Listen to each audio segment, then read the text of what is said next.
Comisión Interamericana de Derechos Humanos condena decisiones contrarias al orden constitucional y llama a garantizar la gobernabilidad en el Perú.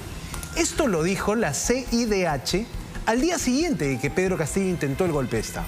Entonces no se puede decir que no entendieron que lo que estaba haciendo Pedro Castillo, que no solo era presidente de la República, sino que también era jefe supremo de las Fuerzas Armadas, llamando a las Fuerzas Armadas a tomar los poderes del Estado, a incumplir su mandato no deliberante en medio de una situación.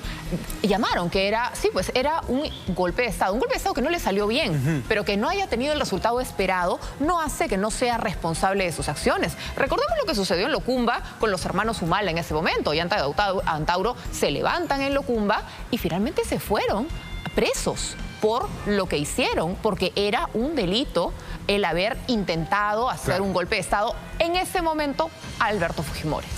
Y esto no es todo. El título ya te dice que la Comisión Interamericana en un momento, enterándose de lo que había ocurrido en Perú, quiso pronunciarse, pero dice más la Comisión Interamericana en este comunicado que, reitero, es un día después del golpe de Estado de Pedro Castillo. Dice, la Comisión considera que disolver el Congreso desconoce el artículo, y allí señala, 134 de la Constitución. Y claro, este es el principal argumento legal que se tiene contra Pedro Castillo. Disolvió el Congreso sin que existan razones en la Constitución, sin seguir las reglas constitucionales. ¿Cuáles eran las normas para poder disolver el Congreso? Que te hayan denegado la confianza de 2 gabinetes o en el tema de las cuestiones de confianza, ¿no? Algo que no se había dado, que no había sucedido y que finalmente llevó a este golpe de Estado fallido, pero golpe de Estado a fin de cuentas. Ahora dice, no, yo solamente estaba recogiendo el clamor popular, como que prácticamente estaba haciendo, yo tuve un sueño que un día cerraría el Congreso. No, no era así. Sí, no, claro, la defensa de Pedro Castillo busca los argumentos que puede. Reconstruir la narrativa, ¿no?, de la realidad de lo que pasó el 17 de diciembre. Y qué importante es este comunicado que compartes para que todos tengamos memoria, incluida la Corte Interamericana de Derechos Humanos. Porque más allá de que si hoy en día, te guste o no cómo gobierna la señora Dina Boluarte, te gusta o no que no haya renunciado, te gusta o no que se haya dado ya un adelanto de elecciones, fue la transición democrática y constitucional que correspondía. Lo que ellos pedían, que haya una continuidad democrática. Y así lo dice la propia Comisión Interamericana de Derechos Humanos cuando habla de una sucesión constitucional en el Perú. En otro momento reconoce la Comisión la actuación inmediata de las instituciones en la defensa de la democracia para evitar el quiebre institucional. Este es otro resaltado de ese comunicado publicado el 8 de diciembre, un día después del discurso de Pedro Castillo en cadena nacional, ¿no? Entonces, aquí es donde nace la opinión, el comentario de que muy posiblemente este pedido de los abogados de Pedro Castillo pueda caer en saco roto.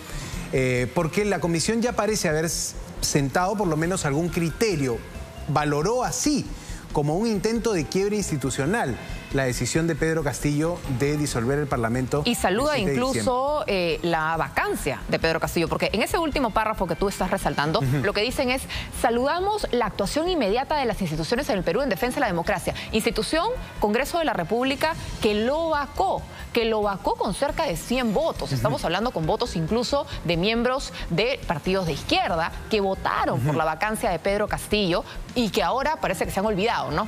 101 votos exactamente fue la cifra. ¿Ves? Entonces, claro, ahora se han olvidado. Ante esos 101 votos, todavía los abogados de Pedro Castillo, conversaba más temprano con el doctor Eduardo Pachas, que defiende al expresidente, y él decía, Santiago, 101 votos no eran los necesarios, se necesitaban 104 votos para aprobar la vacancia a Pedro Castillo.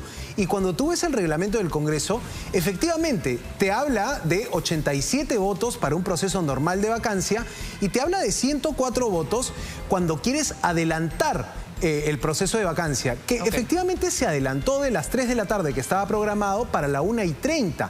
Entonces te digo, los abogados de Pedro Castillo están buscando los argumentos en el reglamento del Congreso para poder tirarse abajo la vacancia. Claro, pero estás hablando de una situación extraordinaria, o sea, es como que alguien te diga, es como cuando se habla de la proporcionalidad, ¿no?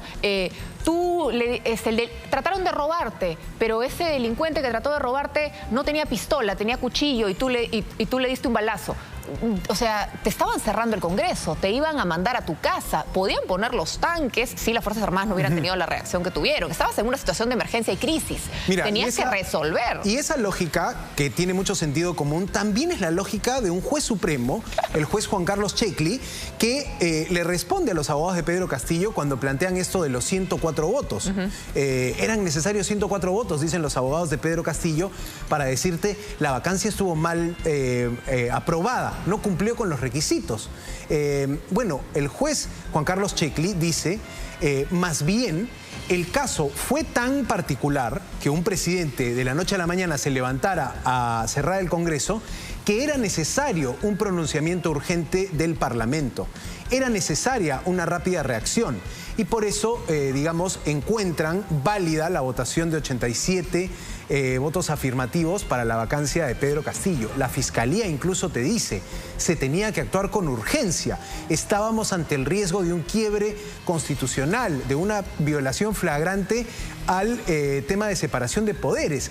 Además, estaba en proceso la fuga del expresidente hacia la embajada de México. Y eso lo ha dicho el mismo presidente López Obrador, no nos hemos inventado nosotros. Ahora, Pedro Castillo ha negado que él haya estado dirigiéndose buscando un asilo para él. Él ha dicho, este asilo era para mi familia.